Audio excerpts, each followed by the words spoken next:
Good morning, Team Alabama. We are going to continue reading The Lottery Rose. We are ready for page 42.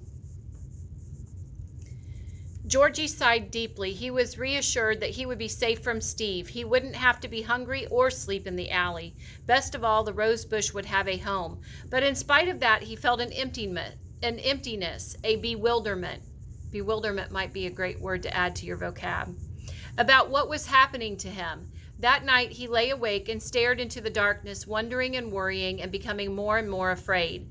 When plans were made to drive Georgie out to the school, Mrs. Sims put in a plea, and go ahead and add plea to your vocab also. A plea to ride along. A request, but a little more than just a request, like she really wanted to. She was almost begging. Pleading is like begging to ride with him. I want to know what the place is like. I want to see the people that he'll be with, she explained earnestly.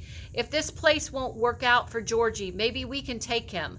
I don't know. I just don't know how we'd manage, but I can't sleep the night through till I know things are going to be all right for him. And so the three of them, Mrs. Sims, the social worker, and Georgie, left for the school one bright spring morning. And Georgie sat alone in the back seat of the car with the rose bush at his feet and watched the highway wind between the woods and the river and the orange groves, through little towns and with white roofs reflecting the glare of the sunlight, along sandy beaches where blue water lapped endlessly and the gulls circled and sped away like miniature silver jets diving through the sky. They reached the school shortly after noon. It was a wide, rambling building of pale pink brick with dozens of white window facings and a roof of red tile. The social worker thought that the green lawn with the white statue of a lady and her child under the shade trees made a lovely picture.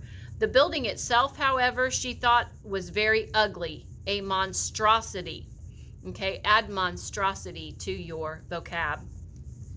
She said, and Mrs. Sims agreed with her. Georgie didn't know. He supposed it was ugly. Page 43. All schools were, so far as he was concerned. It was in the midst of a wide countryside with woods back of it and a bright river shining in the distance across the street, which was actually an unpaved lane bordered by a low curb and was the only other building to be seen. It was a large white two-story house with green shutters and a green roof to match. It was much more beautiful, and the two ladies in the front seat thought, than the school. The school was a women's college when it was first built, the social worker explained to Mrs. Sims. The big house across the way had been the president's home. I've heard that it was bought 2 or 3 years ago by Paul Harper, a well-known writer who was killed in a car accident last year.